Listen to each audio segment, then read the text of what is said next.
Hi hello students, how are you. आज का मेरा टॉपिक है स्प्रिंग। पहले मैं ये वीडियो नहीं बना रहा था, तो जैसे मैंने आज ऑफ अपनी ऑनलाइन क्लास ली, सभी बच्चों को टीच किया जब मैंने, तो मुझे लगा कहीं कुछ कंफ्यूजन है,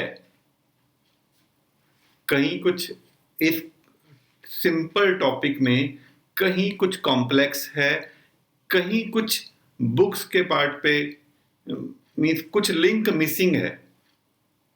तो वो जो मिसिंग लिंक है बुक के अंदर, वो उसको एक्सप्लेन करने के लिए वीडियो बनाया गया है। And I know very well कि आप इसको बहुत लाइक करने वाले हो। And we are going to cover the whole spring in a single shot. तो let us start. There are three type of spring. First is what coil spring as shown here, जैसे आपके pen के अंदर है, coil spring है। Second is what helical spring. Helical spring क्या है? जो पुरानी वॉच होती थी जिसमें चाबी भरते थे, वो हेलिकल स्प्रिंग है उसके अंदर। And third is what leaf spring. Truck के अंदर, कारों के अंदर जो शॉकर लगे हुए हैं पिछले टायर के ऊपर, तो वो by means of leaf spring है। तीनों स्प्रिंग कोई भी हो, इसमें समझ आने वाली बात क्या है? एक अप्लाइड फोर्स है और एक रीस्टोरिंग फोर्स है, जहां पर सारा का सारा कंफ्यूजन छुपा हुआ है। और जो हमारा टॉपिक है, जो हमारी बुक में कवर किया गया है, उसमें कवर किया गया है पोटेंशियल एनर्जी। अगर हमने स्प्रिंग को एक्सपेंड किया है, you did some work, that work is stored in it in the form of energy. If you compress it, you again did some work. That work is stored in it in the form of energy. Now let us go for the more detail about the spring. Spring is considered as massless. हम जब भी spring से बात करेंगे, we can say it's our assumption, मान सकते हो आप इसको, कि spring is considered as massless.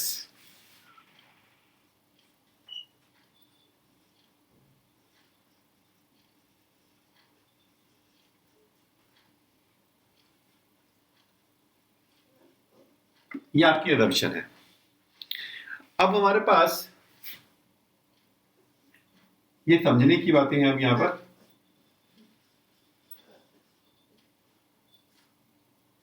ये एक स्प्रिंग है। जनरली हम स्प्रिंग अगर मेरे मान लो हाथ में है, वी एक्सपैंड लाइक दिस, तो हमने दोनों तरफ से फोर्स लगाया, तो इट्स योर फोर्स अप्लाइड। और जो उसके अंदर रिस्टोरिंग फोर्स अब लगा है, वो उससे अपोजिट लगा है। मैंने स्प्रिंग को एक तरफ से फिक्स कर लिया है। अब यहां पर थोड़ा समझिएगा, this is force applied.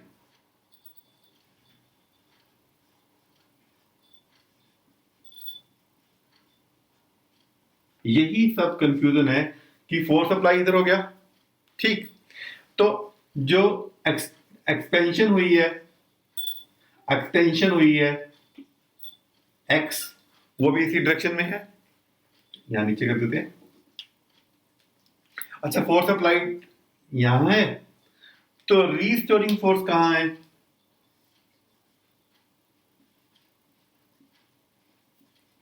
Restoring force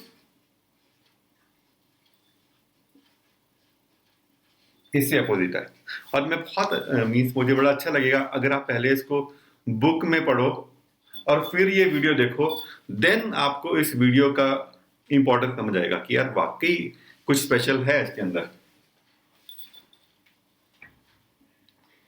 force applied इधर, रीस्टोरिंग फोर्स इस साइड पे, और एक्सटेंशन एक्स कहां हो रहा है? आपका इस साइड में इंक्रीज कर रहा है। ये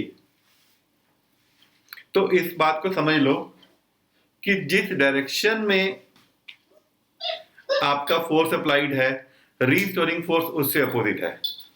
अब हम फोर्स अप्लाइड को लिख देते हैं, रीस्टोरिंग फोर्स को लिख देते हैं एफ आर, और फोर्स अप्लाई को लिख रहे हैं एफ ए। तो यहां पर हमने 3 केस बनाए इसके स्प्रिंग के। अगर आप देखो तो जो फर्स्ट केस है, यहां पर जो स्प्रिंग की ओरिजिनल लेंथ है, we connect a body of mass m, और जो स्प्रिंग की ओरिजिनल लेंथ है वो ये शो हो रही है। यहां पर आपका अप्लाइड फोर्स कितना है? 0 है। आप ना स्प्रिंग को एक्सपेंड कर रहे हो और ना ही आप स्प्रिंग को कॉन्ट्रैक्ट कर रहे हो, आप कुछ भी नहीं कर रहे हो। आप means your applied force is 0। What? Fa is 0. So your x is 0. And restoring force, it's also 0. सब कुछ 0 है। अब इस केस में, नेक्स्ट केस में आपने क्या किया? आपने अप्लाइड फोर्स को लगाया है। आपकी अप्लाइड फोर्स की डायरेक्शन ये है, ठीक। और फिर रिस्टोरिंग फोर्स किस साइड पे हो जाएगा? वो अपोजिट हो जाएगा। अगर हमने इस रेफरेंस लाइन को ओरिजिन मान लिया है, तो आपका एफ आर किस साइड जा रहा है? राइट साइड जा रहा है। तो इसलिए आपका F R means restoring force positive हो गया। और एक्स किस साइड पे है? क्योंकि बॉडी आपकी लेफ्ट पे आ चुकी है, तो एक्स क्या हो गया आपके पास? एक्स नेगेटिव हो गया। इस केस में आपके पास एक्स नेगेटिव है। ये रहा आपके पास एफ अप्लाइड।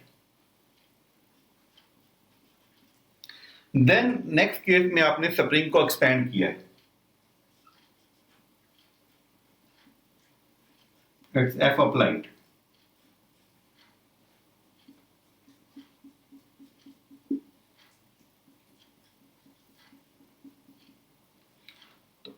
एफ ए अब राइट पे हो गया, तो रिस्टोरिंग फोर्स किस साइड पे होएगा? ऑफ कोर्स स्प्रिंग इधर खींचा गया है, तो रिस्टोरिंग फोर्स किस साइड पे होएगा? रिस्टोरिंग फोर्स तो हमेशा जिस तरफ आप फोर्स लगा रहे हो उससे अपोजिट लगना है। F R is what? It's negative. F R negative हो गया।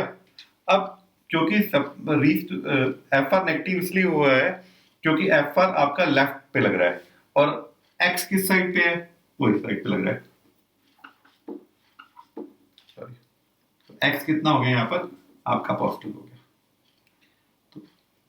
तो एक बिल्कुल क्लियर हो रहा है आपको कि अगर एफ आर पॉजिटिव है तो एक्स नेगेटिव है, एफ आर नेगेटिव है तो एक्स पॉजिटिव है। और जो एफ आर है, रिस्टोरिंग फोर्स है, it's proportional to x. So one thing is very very clear that your restoring force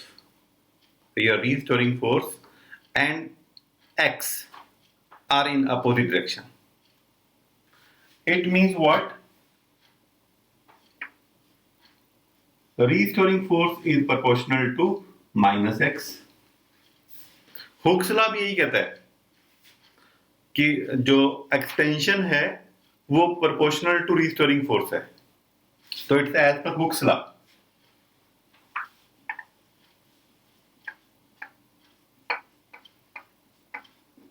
कोई भी स्प्रिंग है, for small extension it Hooke's law is valid for that.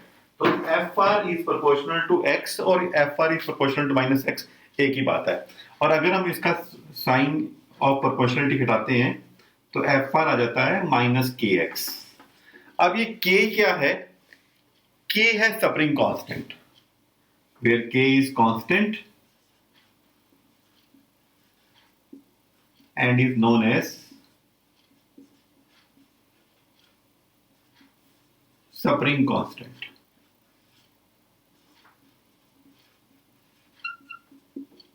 तो k कितना आ गया? k आपके पास आ गया minus F R upon x.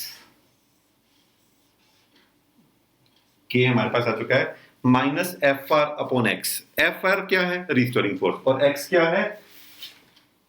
या तो ये कंप्रेशन है या ये फिर एक्सपेंशन है। जैसे इस केस में ये कंप्रेशन है, इस केस में एक्सपेंशन है। तो हम स्प्रिंग फैक्टर को क्या बोल सकते हैं? तो spring factor is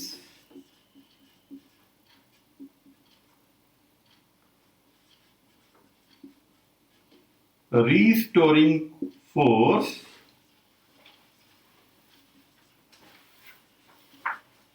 per unit expansion और कंप्रेशन। यही हुआ ना?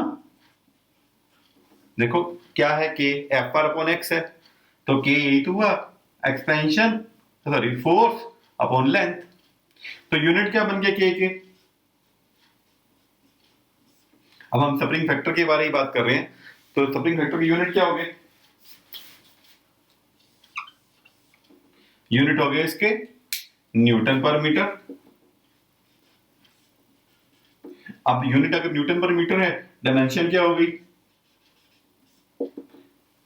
एफ की डायमेंशन होती है M L T minus two upon L, तो डायमेंशन होगी इसकी M L zero T minus two. तो आगे चलने से पहले एक बार जस्ट सब कुछ रिवाइज कर लेते हैं। हमने कहा कि spring can be of many types, पर हमने जो डिस्कस किए 3 spring: coil spring, helical spring and leaf spring. और स्प्रिंग को हम मासलेस कंसीडर करते हैं, अदम्पशन है हमारी वाली।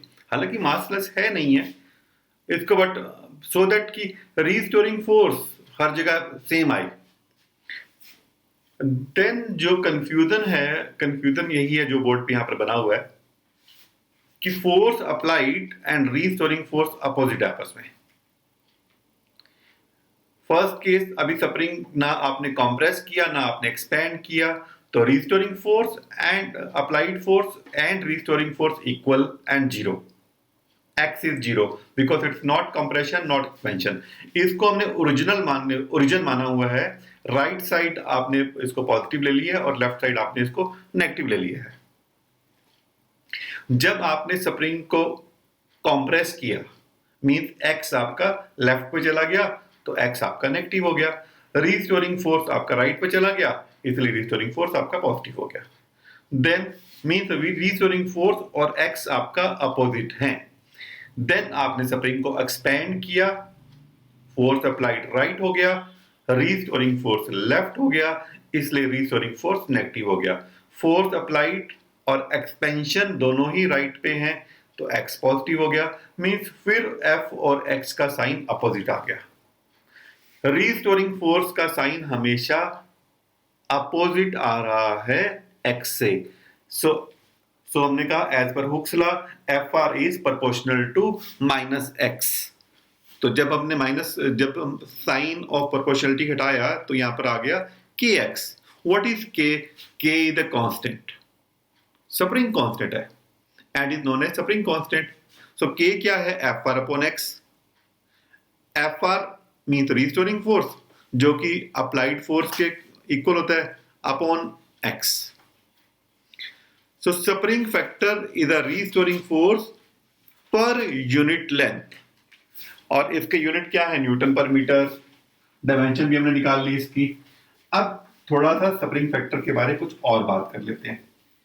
एक बात बच्चों सब सही समझ लो अच्छे से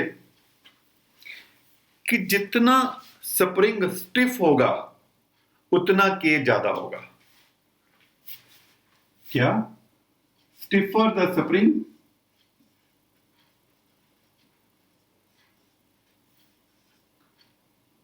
higher the value of K.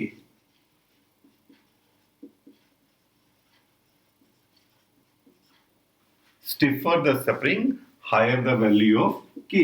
जितनी स्प्रिंग फैक्टर की वैल्यू ज्यादा है उतना स्प्रिंग को एक्सपैंड करना मुश्किल है, उतना स्प्रिंग को कंप्रेस करना मुश्किल है। फॉर एग्जांपल आपके पेन में भी एक स्प्रिंग है, your pen is having some spring. वो टिक टिक वाले पेन होते हैं ना, हम भी बचपन में खेलते थे उससे, तो उसको तो कंप्रेस करना या एक्सपैंड करना बड़ा इजी है, तो उसकी वैल्यू ऑफ के कम है। एक स्प्रिंग आपके बाइक के शॉकर में भी लगा हुआ है, तो थोड़ा जोर लगा के उसको भी आप एक्सपेंड कर सकते हो, तो उसकी वैल्यू ऑफ के आपके पेन के स्प्रिंग से हाई है। एक स्प्रिंग आपकी कार में भी लगा हुआ है, अब उसको एक्सपेंड करना या कंप्रेस करना और मुश्किल है, तो के उसका और भी बिगर है। एक स्प्रिंग आपकी ट्रेन में भी लगे होते हैं, लीफ स्प्रिंग लगे होते हैं, तो वहां पर के की वैल्यू और भी ज्यादा है। मीन्स जितनी वैल्यू ऑफ के ज्यादा होगी उतना ही आपका स्प्रिंग स्टिफ हो जाएगा। अब हमारे पास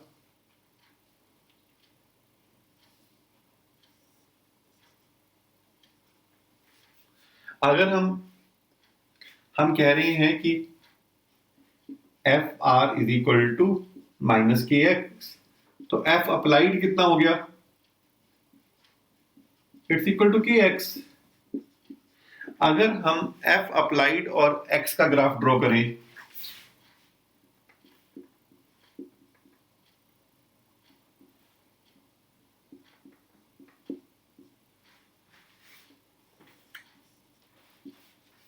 क्योंकि एफ अप्लाइड क्या है, वो के एक्स है, तो ग्राफ कैसा होगा, ये होगा, क्योंकि एफ प्रोपोर्शनल टू एक्स है।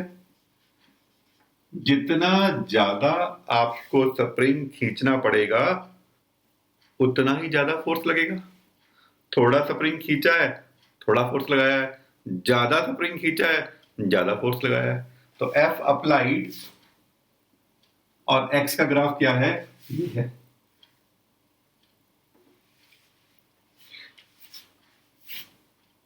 अगर ये एंगल थीटा है तो हम बहुत आराम से कह सकते हैं tan theta is equal to f upon x, mean slope of fx graph also indicate k, slope of fx graph also indicate के, ये भी k को इंडिकेट कर रहा है कि नहीं कर रहा।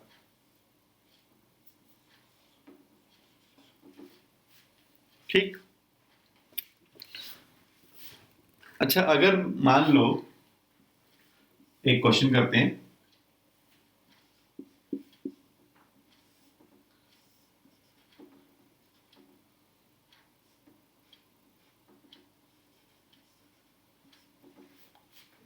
this is f and it is x। दो स्प्रिंग के लिए ग्राफ बन के आया, फर्स्ट और दिस इज सेकंड। स्प्रिंग 2,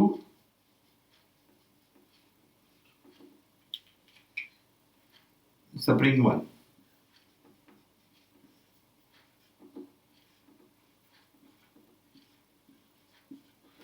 और वो आपसे क्वेश्चन पूछ रहा है कि find spring ratio of 2:1। Question उसने आपको दिया, आपको निकालना है स्प्रिंग फैक्टर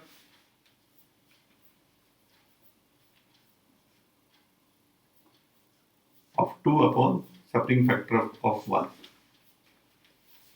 तो क्या होगा, देखो डिस्कस किया ना यहां पर पहले, tan theta is F upon x. तो आप ये चेक करो कि जो स्प्रिंग नंबर 2 है वो कितना एंगल बना रहा है, यहां पर वो कितना एंगल है, वो तो 60 है, tan 60। और जो स्प्रिंग नंबर 1 है वो कितना एंगल बना रहा है, वो 30 है, अपॉन tan 30। तो tan 60 is √3 and tan 30 is 1/√3। तो कितना आंसर आ गया, 3/1। तो spring factor of 2 of spring factor of 1 is 3/1। Answer आ गया। तो like that question can come. अब हम थोड़ा सा और इसको अभी डिस्कस करते हैं। अच्छा, स्प्रिंग फैक्टर डिपेंड किस पे करता है,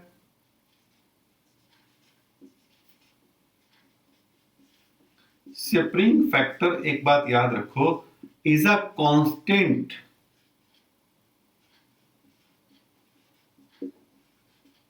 quantity for a given spring. Given spring के लिए स्प्रिंग फैक्टर कांस्टेंट है, is a constant quantity for a given spring. ठीक, मीन्स आप ये नहीं कह सकते कि k is equal to F upon x. You can't say this कि इस टाइप के ब्लंडर नहीं कर सकते आप। k is equal to F upon x, F double हो गया तो k भी डबल हो जाएगा, या x हाफ हो गया तो k डबल हो जाएगा, या x डबल हो गया तो k हाफ हो जाएगा। No, k does not depend upon f, k does not depend on x। ना तो k f पे डिपेंड कर रहा है, ना ही k x पे डिपेंड कर रहा है, क्योंकि k तो एक फिक्स क्वांटिटी है। आपने मार्केट से स्प्रिंग परचेज किया तो उस टाइम आपने इनफैक्ट एक k परचेज किया। आपके f के ऊपर, आपके फोर्स अप्लाइड के ऊपर x डिपेंड करता है। आपने फोर्स को डबल किया, x डबल हो गया, k फिर उतना ही रह गया। आपने फोर्स को हाफ किया, x भी हाफ हो गया, तो k फिर भी उतना ही रह गया।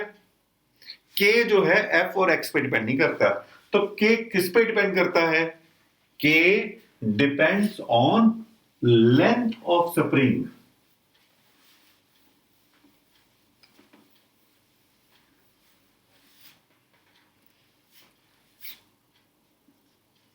k depends on original length of spring. कितना बड़ा स्प्रिंग है या कितना छोटा स्प्रिंग है उस पर डिपेंड करता है। k is inversely proportional to length, means जितना बिग स्प्रिंग होगा उतना ही आपकी k की वैल्यू कम होगी। अच्छा, जिनको ये ग्राफ वगैरह बहुत मुश्किल लग रहे हैं तो उनके लिए मैं बता रहा हूं कि एक हमने बहुत बढ़िया एक वीडियो बनाया हुआ है जो YouTube का एकमात्र वीडियो है फिजिक्स की क्लास का, और कोई वीडियो नहीं बना हुआ। If you want to treat this graph as very easy, आपको ये ग्राफ में मास्टरी करनी हो तो आप वो हमारा वीडियो देखिए, उसका मैंने डिस्क्रिप्शन बॉक्स पे उसका लिंक दे ही दिया है। तो k is proportional to 1/l, तो ग्राफ ही ऐसा है। जैसे इट्स अराउंड 30 मिनट का वीडियो है, पूरा वीडियो देखोगे तो आप वर्ड के किसी भी फार्मूले का ग्राफ ड्रॉ कर सकते हो। So we come back to topic, k is inversely proportional to length. जैसे जैसे स्प्रिंग की लेंथ बढ़ेगी k की वैल्यू कम हो जाएगी। मैं आपको बताऊं कि इन 90s जब ये पेन कंपनी में बहुत एकदम रेवोल्यूशन आया, तो हम लोग तब पढ़ते थे तो वो टिक टिक वाले पेन आते थे, स्प्रिंग वाले, तो सब बच्चे खेलते थे उस पेन से। कभी कोई गेम बना लिया, पेपर की बॉल बनाई, स्प्रिंग को, पेन को बंद किया, फिर उसको जब खोला तो वो पेन ने पेपर की बॉल को लगा और पेपर की बॉल कहीं और जाके लगती थी। फिर तो हम लोग बहुत खेलते थे, पूरा इंडिया यही चल रहा था। तो क्या होने लग गया, पेन तो खराब नहीं होता था, पेन का स्प्रिंग खराब हो जाता था। तो एक करते करते करते ये कंप्लेंट पेन की कंपनी पहुंची गया कि आपके स्प्रिंग खराब हो रहे हैं पेन के। तो I don't remember the name of the company, सबसे पहले उसने ये काम किया। तो उन्होंने एक इंजीनियर हायर किया कि देखो कि हम कैसे बेटर क्वालिटी का स्प्रिंग इसमें डाल सकते हैं ताकि स्प्रिंग खराब ना हो और हमारी कॉस्ट भी ना बढ़े। डू यू नो कि उसने क्या किया? जो मैं भी आंसर बताऊंगा, आपके मन में फिजिक्स के लिए और भी रिस्पेक्ट आ जाएगी। उसने क्या किया, जो पेन, जो स्प्रिंग एक पेन में डाल रहे थे, मान लो ये स्प्रिंग को एक पेन में डाल रहे उसने इसको दो पार्ट में कट किया, ये स्प्रिंग है, उसने इसको दो पार्ट में कट किया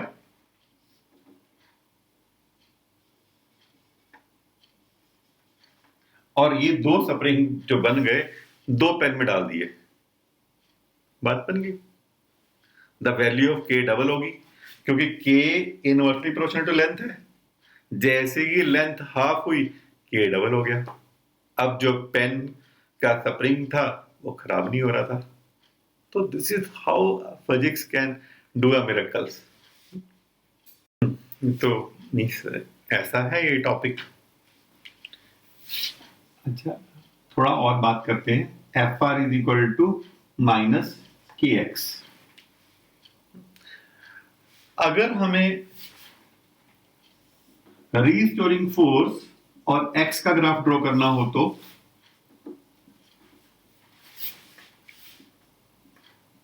रीस्टोरिंग फोर्स एंड एक्स, तो ग्राफ कुछ ऐसा होगा।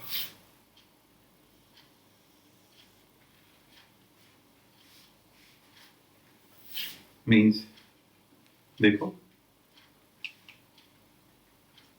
जब x 0 है तो एफ आर भी 0 है, और जब आपके पास ये नेगेटिव ये पॉजिटिव, एफ आर नेगेटिव है तो x क्या है, पॉजिटिव है। देन यहां पर देखो x नेगेटिव है तो एफ आर पॉजिटिव है। अब इस बात को आप मीन्स और भी मीन्स आप इसको और भी फर्दर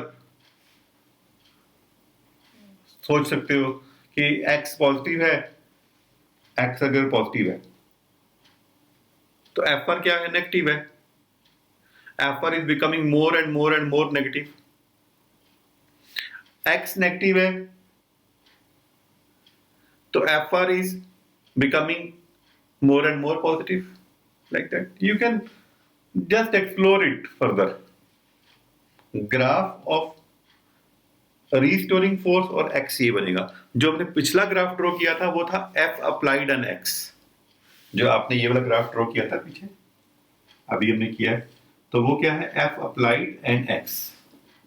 इसी ग्राफ को आप एफ रीस्टोरिंग एंड एक्स भी मान सकते हो। उस समय आप साइन नहीं मैटर कर रहे, इसमें साइन मैटर कर रहा है आपके लिए। यही कुछ कंफ्यूजन है बुक के अंदर। कहते कभी इसको आप रीस्टोरिंग फोर्स मान रहे हो, कभी आप इसको एफ अप्लाइड मान रहे हो। देखो, in a normal case f applied and f restoring are same, but only thing is their sign. F restoring is opposite to the f applied. F applied is equal to kx and f restoring is equal to minus kx. बस इतना ही फर्क है इसके अंदर। तो जो अभी हमने बात की उसको एक बार फिर रिपीट कर लेते हैं। हम क्या कर रहे हैं कि f restoring जो है वो माइनस kx है, और जो f अप्लाइड है वो क्या है, वो प्लस kx है। तो इसका मतलब जो k है वो f अप्लाइड अपॉन x है। तो फिर यहां से हम बहुत इजीली कह सकते हैं spring factor is equal to force applied for unit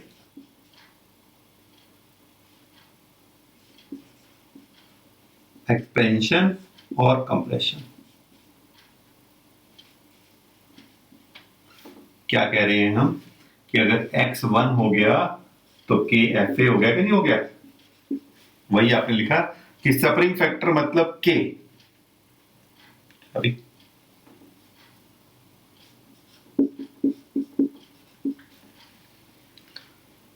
spring factor means के किसके इक्वल है? फोर्स अप्लाइड के इक्वल। कंडीशन क्या है? x1 होना चाहिए फॉर यूनिट एक्सपेंशन और कंप्रेशन। चलो अब हम करते हैं potential energy of spring. Next topic, the next topic is what potential energy of A spring. मान लो कि एक स्प्रिंग है, इट्स ए मासलेस। आपने इसको एलोंगेट किया,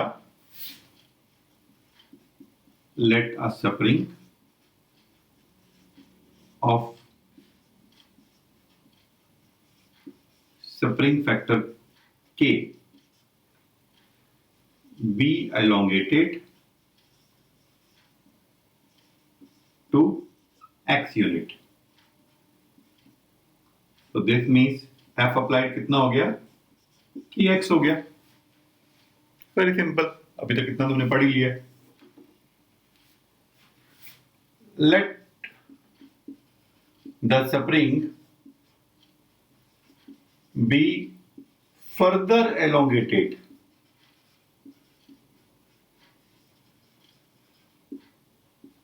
by a small distance dx.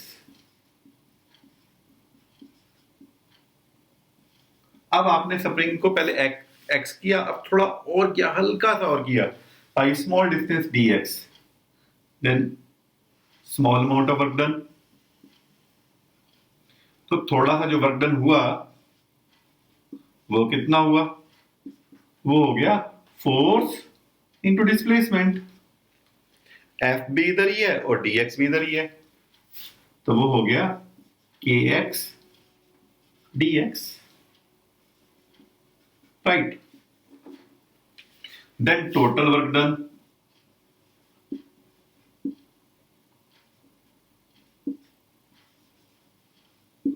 in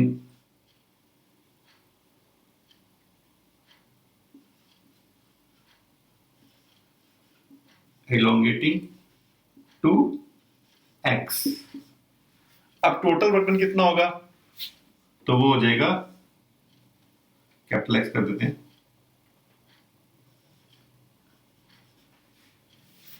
elongating to elongate total work done in elongating the spring from x1 to x2। पहले कितना elongation था? x1, और अब कितना है? x2। तो हमने w is equal to dw की वैल्यू पुट की, kx dx, x1 to x2, k constant है बाहर आ गया, x dx, x1 to x2, k what the integration of x square upon 2, x2 to x1। Then हमने limit put कर दी इसकी, k x2 square minus x1, 2 बाहर आ चुका है। तो इतना आपका वर्क डन हुआ in elongating from x1 to x2, and this work done is stored in it in the form of energy. तो U is equal to half k x2 square minus x1 square. तो this is your energy.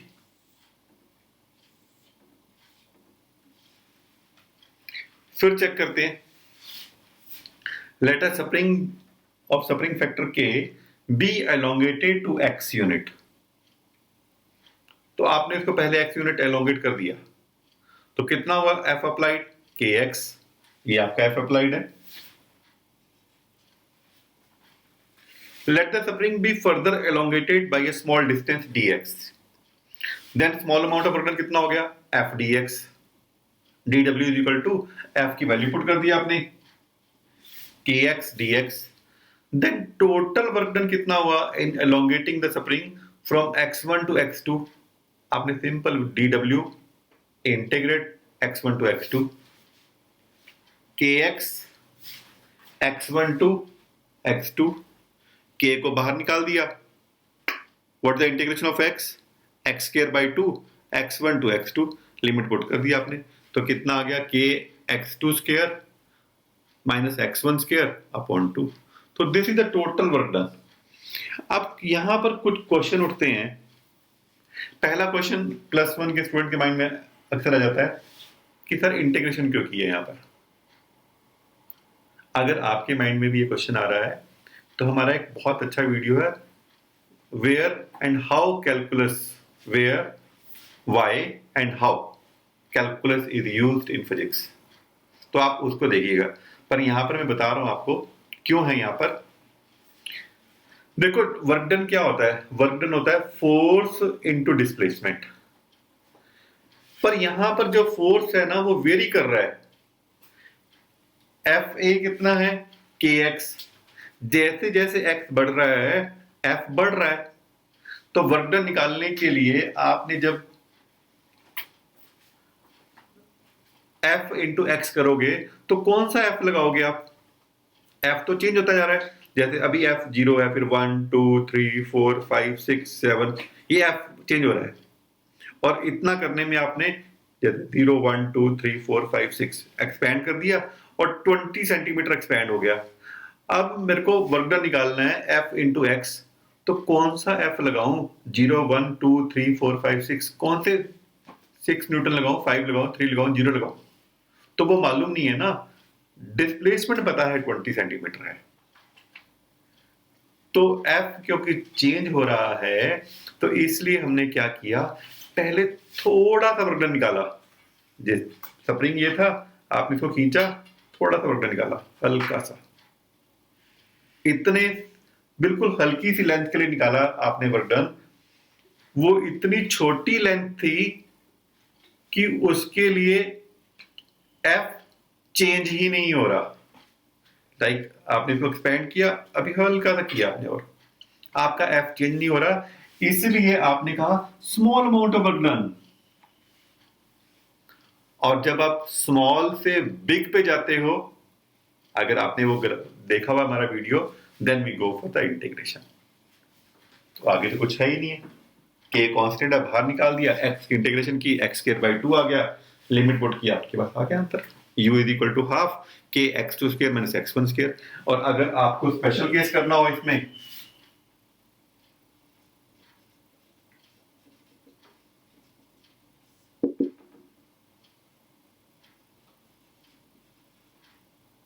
when spring elongate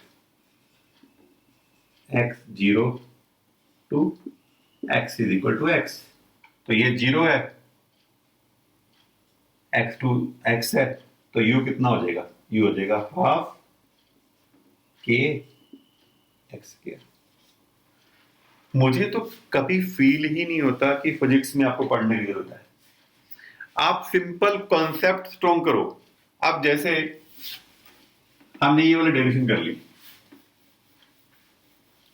और आप starting से ही जुड़े हुए हो हमारे channel के साथ,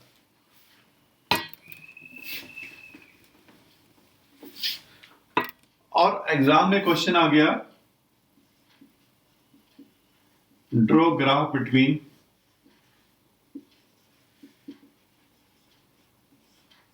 u एंड x, जो स्टार्टिंग से कर रहे हैं वो कहेंगे हलवा है। सो सिंपल क्वेश्चन, जिन्होंने हमारे पहले वाले सारे के सारे वीडियो देखे हुए हैं, जो ग्राफ वाला वीडियो है उसमें तो बिल्कुल क्लियर बोला हुआ है। अब u कितना है, वो है के x square by 2, means u क्या है, प्रोपोर्शनल टू एक्स स्क्वायर। अब u और x का ग्राफ कैसा होगा, मेरे हर एक स्टूडेंट को एकदम क्लियर है, जो ऑनलाइन क्लासेस ले रहा है, एकदम क्लियर है क्या है, u proportional to x square है, ग्राफ हाइपर ग्राफ पैराबोला होगा, और जिस तरफ पावर 1 है उसके अराउंड ग्राफ घूमेगा। अब यहां पर x पॉजिटिव है, यहां पर x नेगेटिव है, it means this is what, expansion, spring की लेंथ बढ़ रही है, and it is what, compression. Spring की लेंथ कम हो रही है। देखो कितना क्लैरिटी मिल रही है कॉन्सेप्ट के अंदर, इससे ज्यादा क्या क्लैरिटी मिलेगी। अच्छा, इसी बात को एक अलग डायमेंशन से भी चेक करते हैं। अभी हमें मालूम है कि when spring is expanded or when spring is compressed, some work is done. That work is stored in it in the form of potential energy. ठीक है। अब वर्क डन क्या है, वो है एफ और एक्स, एफ इंटू एक्स। और इस केस में आपने पहले किया है लेक्चर की बिगिनिंग में कि एफ और एक्स का ग्राफ कैसा है, वो है ये, पीछे किया आपने, एफ अप्लाइड एंड एक्स का ग्राफ ये है। और वर्क डन कितना है, वो है एफ एक्स। यू कितना है, वो भी एफ एक्स होगा, पर एफ क्योंकि बदल रहा है इसलिए हम ऑर्डिनरी मेथड से नहीं निकाल पाए। और वही वापिस बात आती है कि जो स्टूडेंट शुरू से लगे हुए हैं, चाहे वो यूट्यूब के थ्रू या मेरे पास डायरेक्ट क्लासेस ले रहे हैं, उनको मालूम है जब दो चीजों का मल्टीप्लाई हो रहा होता है तो आंसर आप ग्राफ के एरिया से भी निकाल सकते हो। ये किस ग्राफ को कौन सी वीडियो में मैंने बताया है, इसका लिंक भी मैं डिस्क्रिप्शन बॉक्स में डाल रहा हूं, ग्राफ वाला वीडियो है। तो हम अगर ये एरिया निकाल लें तो वो वर्क डन होगा। यू कितना है, F x, it's equal to area O A B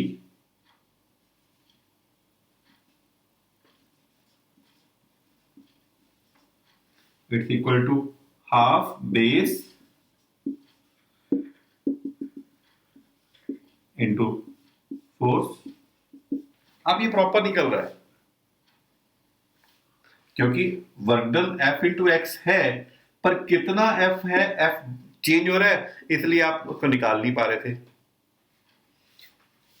तो जब आपने ग्राफ ड्रॉ किया, ग्राफ का जो एरिया होगा वही तो होगा U equal to half X into F. तो half, sorry, X, what is F, it's K x. तो देखो फिर वापस आ गया, u is equal to K x square by 2। क्यों जी, बनी कुछ बात। जो आपने डेरिवेशन से किया था आप इसको ग्राफिकली भी कर सकते हो, पर एग्जाम में अगर आएगा तो आपको डेरिवेशन से ही करना है। फिर चेक करते हैं जो भी मैंने लास्ट में पार्ट किया है, वर्क डन क्या है, वो है फोर्स इंटू डिस्प्लेसमेंट, एक बेसिक फार्मूला। अब आपके पास u भी f इंटू एक्स होना चाहिए, बट जो f है वो वेरी कर रहा है, तो इसलिए कौन सा f लगाएं, कांट डू। तो उसके लिए पूरी डेरिवेशन करनी पड़ी हमें इंटीग्रेशन की हेल्प से। पर हमें मालूम है f और x का ग्राफ क्या है, इंक्लाइंड लाइन है। और हमें यह भी पता है कि अगर किसी अननोन में दो चीजें मल्टीप्लाई हो रही होती हैं तो वो आपने अगर कैलकुलेट करना हो तो आपको ग्राफ का एरिया निकालना है। तो कितना होगा u, area O A B मतलब half base into height, half base into height, तो u आ गया कि X square by 2, like this. तो let us do few numerical. तो एक एमसीक्यू कर लेते हैं, ये कभी हमारे इंजीनियरिंग एंट्रेंस टेस्ट में आया था। A spring factor 800 Newton per meter means K is 800 Newton per meter. Has an extension of 5 centimeter. The work done in extending it from 5 centimeter to 15 centimeter. Means simple question है, जो last आपने theory question की theory की है वही है। तो पहला कितनी एक्सटेंशन है, 5 सेंटीमीटर, और फिर बाद में कितनी हो गई, 15 centimetre. Means first is 5/100 metre and then it is 15/100 metre. So what is u? u is equal to half k x2 square minus x1 square. So what is k? 800 upon 2, This is 15 by 100 square minus 5 by 100 square. So it is 400, 100 into 100 square करके बाहर निकालते हैं. 15 square minus 5 square means a square minus b square, a plus b, a minus b. जरूरी तो नहीं ना convention method लगाया जाए हर जगह. तो ये कट गया. 1 by 25 into 20 into 10. So 200 by 25, it means what? 8 joule. So B is right answer. तो ऐसे इजी क्वेश्चन भी आ जाते हैं. अगर कॉन्सेप्ट क्लियर है तो हर क्वेश्चन इजी है. फिजिक्स कुछ भी नहीं है, सिर्फ कॉन्सेप्ट है. कॉन्सेप्ट स्ट्रॉन्ग करो बस अपने. गो फॉर द कॉन्सेप्चुअल स्टडी. फिर चेक करते हैं. A spring of spring factor 800 Newton per meter has an extension of 5 centimeter. The work done in extending it from 5 to 15 centimeter is, ये हमारे पास कुछ ऑप्शन दे रखी हैं. तो K आपके पास है, x1 है, x2 है, तो U is equal to what? half K x2 square minus x1 square. बस सिंपल आपने सब कुछ पुट कर दिया. अच्छा, अगर अभी तक भी हमारा चैनल आपने सब्सक्राइब नहीं किया तो इसको जल्दी से जल्दी अभी कर लो. And don't forget to like it. Let us solve few more theory and few more numerical. So now we are moving to the last part of the spring. थोड़ा difficult हो सकता है. So, something more about the spring and some special feature of spring. Something more about the potential energy of spring. मैंने यहाँ पर 4 diagram बनाए आपके लिए. मैं बता देता हूँ क्या है. In diagram number 1, the spring is at rest. It is neither compressed nor elongate. Then the spring is expanded. आपने स्प्रिंग को एक्सपेंड कर दिया 2 plus x, जो फिगर नंबर 2 शो हो रही है. आपने स्प्रिंग को खींचा और इधर लेके, तो इसका मतलब B में कितनी एनर्जी स्टोर हो गई? Half kx square. स्प्रिंग रुका हुआ है यहां पर, तो किनेटिक एनर्जी कितनी है? 0. देन फिर आपने इसको स्प्रिंग को छोड़ दिया यहां पर. जैसी स्प्रिंग छोड़ा, because of the potential energy gain, spring वापस चला, पर ये ए वाले मार्क को ओवरशूट कर गया. मींस ए पे, जब वो ए पे पहुंचा है, बी से जब ए पे पहुंचा है, तो एक्स 0 है. एक्स 0 है तो इसका मतलब पोटेंशियल एनर्जी कितनी है? 0. यहां पर वेलोसिटी 0 है, और यहां पर मान लो वेलोसिटी जो है वो vm है, मैक्सिमम वेलोसिटी. तो इसलिए किनेटिक एनर्जी कितनी हो जाएगी यहां पर? Half m vm square. फिर ये कंप्रेस हुआ, जितना पहले एलोंगेट था उतना ही कंप्रेस हुआ, बट अब की बार -x कंप्रेस हुआ है. तो -x कंप्रेस हुआ तो कितनी एनर्जी हो जाएगी? Potential energy half k -x square, means वापिस वही हाफ kx स्क्वायर. और फिर ये जब आपने इसको पुल किया, इधर गया, फिर ओवरशूट किया, यहां रुका, फिर इधर गया, इट ऑसिलेट लाइक दिस. तो C पे भी जाके रुका है, इसका मतलब C पे किनेटिक एनर्जी कितनी हो जाएगी? 0 हो जाएगी. क्लियर? एक बार फिर चेक करते हैं. A पे तो ना K है ना P है, अभी कुछ हमने स्टार्ट ही नहीं किया. फिर आपने स्प्रिंग को पुल किया, you pull it to B. When it's pulled to B, then the elongation is x. So potential energy is equal to half kx square. Kinetic energy is 0. Then you release it at B. It moves towards mean position. but it does not stop at mean position because of already gained momentum, because of already achieved some acceleration. So let at A the velocity is vm, but at this position spring is at its original length, so that is why potential energy is zero. After this it overshoot it, and sorry, what is ke at A? Half mvm square. Then it overshoot A and it reaches at C. Now the compression is minus x, so what is kinetic energy? Half k minus x square, और k कितनी होगी? Zero होगी। तो जितनी energy हमारे पास यहां पर है B पे है, उतनी A पे होनी चाहिए, उतनी ही C पे होनी चाहिए। Means what? एज पर law of conservation of energy, as पर law of conservation of energy, and the total energy at A is equal to total energy at B, total energy at C. total energy at A क्या है? Half mvm square. B पे क्या है? Half kx square, और C पे क्या है? ये भी हाफ के एक्स स्क्वायर है। मीन्स यहां से आप Vm निकाल सकते हो। अगर इन दोनों को कंपेयर करो तो what is Vm square? Half half तो कट गया। What is Vm square? It's K x square upon n। Is it okay? Yes. Then what is Vm? x, sorry, k, yes, x k upon n.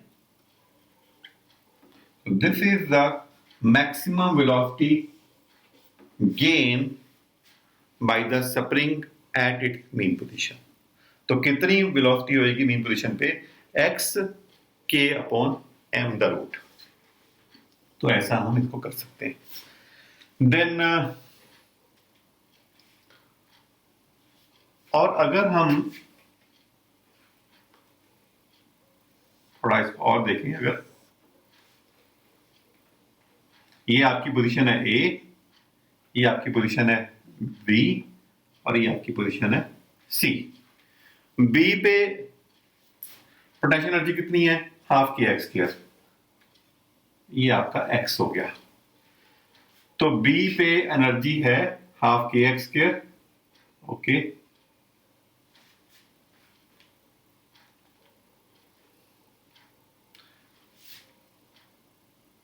तो graph of potential energy यही हो गया।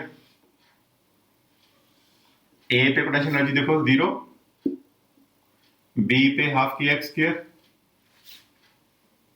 It's like this.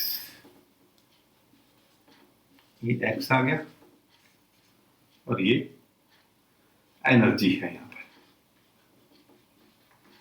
पर जो हमने ये graph बनाया है, ये किसका ग्राफ है? पोटेंशियल एनर्जी का। फिर चेक करते हैं बी पे कितनी है? हाफ के एक्स स्क्वायर ना, तो ग्राफ आ गया हाफ के एक्स स्क्वायर। सी पे भी हाफ के एक्स स्क्वायर, ये भी हो गया। नेगेटिव साइड पे भी और पॉजिटिव साइड पे भी। अगर अब हम किनेटिक एनर्जी का ग्राफ ड्रॉ करें, कर सकते हो आप। बी पे किनेटिक एनर्जी कितनी है? जीरो है। सी पे कितनी है? जीरो है। और ए पे कितनी है? Half mvm square. जब वो ग्राफ ड्रॉ किया, इट इज दिस ग्राफ, ऐसा आ गया। ठीक, और ये किसका ग्राफ है? किनेटिक एनर्जी का, हाफ mvm स्क्वायर। और अगर हम टोटल एनर्जी का ग्राफ ड्रॉ करें, what is total energy here? Half K x square, हाफ mvm square, half K x square, और सारी एनर्जी बराबर ही आने वाली है। एनर्जी तो इट वॉन्ट चेंज, तो टोटल एनर्जी ग्राफ क्या बनेगा, तो ये बनेगा।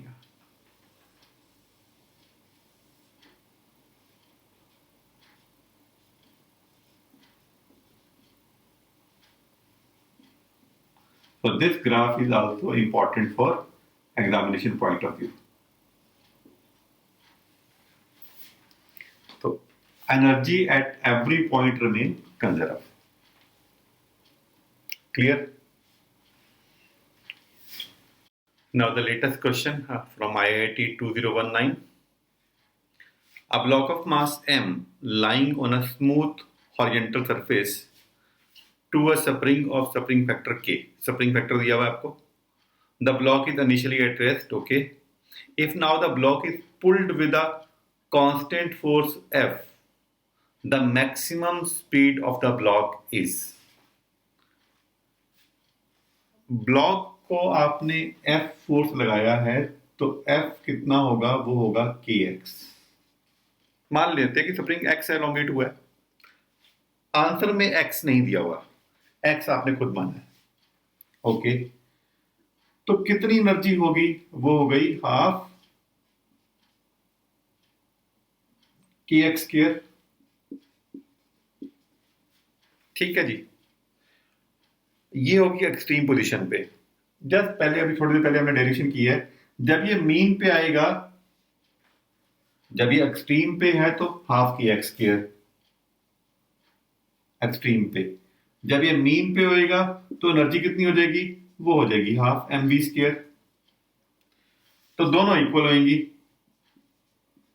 Half K x square is equal to half M V square. हमने कुछ भी नहीं किया, सिर्फ फार्मूला लगाया. अब आपके पास आंसर में x नहीं है, तो x की वैल्यू पुट कर दो. f और k है, तो x कितना हो गया, हाफ ऑफ कट गया, k f square upon k square is equal to M V square. आपको निकालना है v. तो v स्क्वायर हमारे पास आ गया है 1/m f square upon k. f square upon k, m नीचे आ गया, तो v कितना आ गया, f 1/mk. आंसर आ गया. व्हाट इज v f अपॉन this is b is your answer. यही कॉन्सेप्ट की कीमत है. F is equal to K x, U is equal to half K x square, और u is equal to mean पे. ये तो हो गया एक्सट्रीम पे, जब आपने मैक्सिमम पुल किया. जब मीन पे आया तो half M V square. Then दोनों को इक्वल कर दिया. फिर चेक किया ऑप्शन की तरफ. ऑप्शन में x तो खुद आपने माना है ना, तो x नहीं है, तो x की वैल्यू पुट कर दिया, आंसर आ गया. So simple. One more question from engineering entrance examination. The block of mass m moving on the horizontal surface collide with spring of spring factor k, इसको, and compress it by length L. Okay. The maximum momentum of the block after collision will be. ये block collide किया है, spring compress हो गया है. Spring compress हुआ है L. तो what is u, half k l square. ठीक है ना, हाफ k l स्क्वायर. और स्प्रिंग कंप्रेस हुआ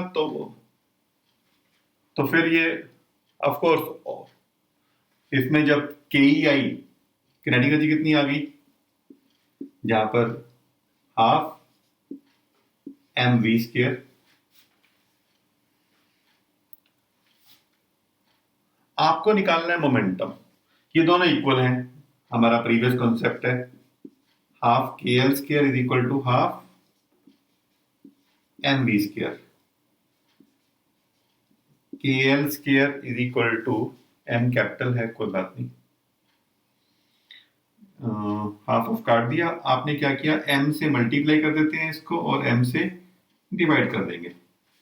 अब ऊपर आपके पास मोमेंटम आ गया, मोमेंटम का स्क्वायर, तो ये हो गया पी स्क्वायर, तो यहां पर कितना आ गया के एल स्क्वायर एम।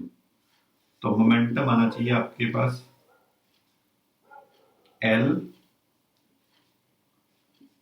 के M the root, this should be the answer. Momentum should be L K M the root. फिर चेक करते हैं आंसर क्योंकि मैच नहीं कर रहा। तो u कितना half K L square, K कितना है half M V square, this is half K L square half M V square. आपने इसको m से मल्टीप्लाई किया, m से डिवाइड किया, ये ऊपर चला गया, आंसर तो यही होना चाहिए K M the root L, it should be the answer. किया है ऑप्शन में यहाँ मिस प्रिंटिंग है, ये ऐसा है, तो it is the same L K M. Concept dear अगर स्ट्रॉन्ग है तो कोई क्वेश्चन इम्पॉसिबल नहीं है। So I hope you like the lecture, आपको अच्छा लगा होगा। अगर मैं यहाँ पर इस टाइम देख रहा हूँ तो मेरी घड़ी पर इट्स 12:40 PM 12:40 AM सॉरी, तो रात के 12:40 हुए हैं। So if you want you can like the video, if you want you can give some good comments.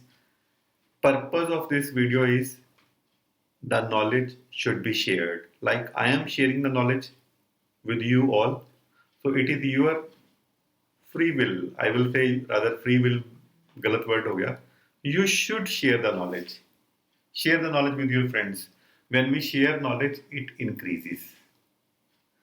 So stay safe at your home, love you all, bye bye, see you in the next lecture.